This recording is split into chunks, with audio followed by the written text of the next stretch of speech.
Hey, thanks for logging on to OrlandoSentinel.com. I'm Jon Busdeker. It's day 4 of our Orlando Sentinel live videos. And so far this week, we've been to the Central Florida Zoo. We've been to American Combat Club. We've been to the Orlando Science Center. And now that it's Thursday, Throwback Thursday, we're out here in Mount Dora at the Mount Dora Museum of Speed. I'm here with Carrie, the owner, operator, CEO, curator of this place. And trust me, it's like a step back in time here. So why don't you tell me a little bit about what is the Mount Dora Museum of Speed? Good afternoon, John. Museum with about a 44-year collection of automobile and antiques filling the walls, floors, and ceilings. And we're able to sell a few cars a year and keep the place going and invite people to come from all over the world, really, to the museum here. This is a 1948 quarter midget race car by Floyd Trevis with a race history, and we picked it up in California, brought it in here, and we're lucky enough to be invited to the Winter Park Concours where it won silver in its class, so it's a pretty neat vehicle. And it's not just cars here. You guys got a little bit of everything, right? Yeah, we try to have a throwback to all the old good things about the past, from soda machines to jukeboxes, gas pumps, oil rigs, lots and lots of cars, and even mannequins and period costumes. So instead of me just talking about all this stuff, why don't we go take a look at it? I've been in the museum here. It is pretty amazing. So follow me. We're going to go inside the museum and check out some of these cars and the memorabilia. I'll hold the door for you. All right. So I'll let you take a look at this for a second before we get in. So this place is huge. There's tons of cars here. There's signs from the past, from gas stations. There's musical instruments. There's old TVs. There's just a little bit of everything. So Carrie's going to show me some of these cars here. Or actually, no, why don't we start off with this television? Tell me about this TV that you guys have. Well, what I basically do is I take the old console TVs and also the tabletop models, gut them out, have an old fellow that we know that he redoes them so that we can play the old-fashioned movies in black and white on them and relive the past as soon as you hit the door. All right. So the first thing you notice when you do walk in this room is just tons and tons and tons of cars. So why don't you come over here, Carrie? Tell me a little bit about some of these. Let's start with this blue one over here. I have a car. I'm not much of a car guy, but why don't you tell me a little bit about this Corvette, right? Yeah, it's a 1965 big block Stingray. This is what they call a mid-year vet. They made them from 63 to 67. This is a 396 425 horse. They only built 2,157 of them. And this is a loaded-up car with both hardtop and soft side pipes, knockoff wheels, teak steering wheel, 4-speed, positive traction, AM/FM, and most importantly, that big block motor. Behind it is our guitar collection. My wife and I both came from radio broadcasting, so we had a chance to meet a lot of these groups firsthand and get guitars signed. So very quickly we have Chicago, Aerosmith, Eric Clapton, Ozzy Osbourne, Bon Jovi, Stevie Ray Vaughan, Albert Collins, Ron Wood from the Rolling Stones, Chet Atkins, Don Henley, the entire Lollapalooza tour, even one from the Pawn Stars with Chum Lee, the old man, Rick Jr., Rick Sr. signing it. And back there is also Elsie the Talking Cow. She would give you the daily specials at the Kroger Market when you went through. Had a motor mouth and a tape recorder in her back. So let's go this way. Where do you get all this stuff? How do you find these things, and where do you find them at? Well, we've been collecting for about 44 years, and after 3 divorces, I feel lucky to have anything left. And we go to car shows from Hershey to Charlotte to the Pebble Beach Concours, Amelia Island, local shows to the Turkey Run, and so on. And we look for unusual, unique antiques, and what we're all about is unique, low mileage, killer cars in really good condition. We've been doing it 24 years now, 25 years. All right, so tell me about this one. You were telling me about this one a little bit ago. I don't know if I would fit in this car. I'm a little tall, but tell me a little bit about this. Believe it or not, this one you will fit in. This is a 1929 Ford two-door, Tudor, And then it's built old school style. So like if you didn't have a lot of money and you were struggling, you would get this old Ford at probably a junkyard or in a field, and then you would put a brand new motor in it for the time, which would be in the 50s. The headlights from probably another car, aircraft seats, smoothie wheels from the 40s cars, the spinners you might have to buy at the auto parts store, but they're very rare. These are Kragers.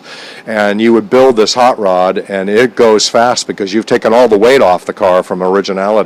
The frame is totally custom made, and this is a road rocket to drive. We have a couple of them. There's another one outside. The rat rods and patina rods are incredibly popular now. This one is called a patina rod because it looks like it's rusted. It's actually a custom paint job. So how did you guys end up in Mount Dora, of all places? We used to come up here for about 6 years for romantic weekends at the B&B, and decided when we couldn't get the showroom built down in Jupiter, Florida, where we had a very successful business going, that we would come up here and build it and try to retire and go to a much smaller showroom and then open a museum so people could share all the antiques. It's a lifetime collection. So, and it's not just cars. You guys got all kinds of stuff. I want to go over to this these uniforms here. Tell me a little bit about kind of what all this is here. Well, we were losing the ladies at the door, and it was somewhat of a concern because all the guys wanted to see it and the girls didn't. So I added the TVs and the mannequins, and they were all dressed in period outfits, right down to the badges on their uniforms and their watches, everything about it. In fact, that badge on her hat was $285, very rare award badge. Just for a badge? Just for a badge. What's so special about it? You have to put in so many years of service before you get these little badges that they get. And then, of course, you see another TV. And this particular section of the museum we dedicated to our men and women in the service. So we've got leather flight jackets from Vietnam and World War II. Uniforms from World War I and II, dummy bombs, airplane props, and of course the original Defense Bond posters. There's a couple of those there. All right, so when I first got in here, there was one car that I saw that I thought was really, really cool. So we're going to go this way and check it out. As I said, I don't know tons about cars, but I know a pink Cadillac when I see one. At least I think it's a Cadillac. It is. Why don't you tell me a little bit about this pink one here? This is really rare. I mean, a lot of people see the Series 62 and the Coupe de Villes, and of course there's a boatload of sedan de Villes out there. But Cadillac only made 975 of the Cadillac Seville coupes. They made 1,340 convertibles, which everybody longs to have one of those. But this is considered the benchmark collectible Cadillac. It's the biggest, most bodacious car they ever made, and the Seville is super, super rare. It came with tri-power, air suspension, and full leather, and a lot of options like you see on this one. The only thing this car is lacking, including the optional paint, is the door edge guards and cruise control. Other than that, it's got every option you could get on a Cadillac, including the original vinyl top. Now, does Elvis come with this car, or is this not Elvis's car? No, it's really funny you ask that because Elvis was in Germany in the service. He never actually owned a 59 Cadillac, and everybody thinks he did. He did have a 58 convertible, but he never owned a 59. So we made this car a tribute car to him. Okay. So we're going to head over this way. I just started surfing recently, too, about a year ago, and so there's another car I saw when I got here that I had to check out. And I just don't want to hit anything. That's why I'm being so careful here. I can't afford to pay you for these cars if I break one. So why don't you tell me about this one? This looks like a Woody. This is one of our keepers. About half of the cars are offered for sale, and this is one that we really are madly in love with. I got it in California. It's a 1939 Ford, and whoopee-doo, most of these were deluxes. They were the most popular version. Hardly any were the standard. In fact, the count is only 2,203 standard Woodies were made with glass windows. So very rare car. Because of that, the condition, the fact it's an original California Woody, we decided to keep it. And you'll see I fitted it with every option you could possibly get, including the crash bar, dual fog lamps, wide whites, glamour rings, even a vintage air conditioner, which you would put dry ice and water in, and that blows cold air to the inside. This is the air conditioner right here? It's the earliest form of an air conditioner. And it's got the deluxe leather interior, banjo steering wheel, perpetual motion clock, luggage rack. This thing is loaded with everything. This is probably our most winning car. Could I put a surfboard on it? No, I guess we could. There's some over there on the wall. All right, so let's keep moving here. Has anybody ever put a value to this whole collection? No, I don't like to think about it. All right, well, we're going to go to this car here. Now, you were telling me that some people get a little disturbed on this one, but I think it's really fascinating. Why don't you tell me a bit about this car?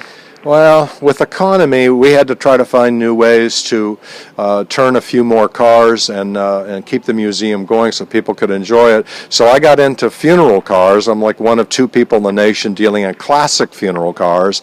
I sell them to funeral homes all over the world. Just sold one to Germany, sold another one to New Zealand. And we buy them in mint condition, very hard to find. And of course, we have to have the funerary collectibles around them on display because we sell to funeral directors and embalmers. Huh. Why don't you get this over here, Sean? I want to show them what we got over here. So why is there no top to the back of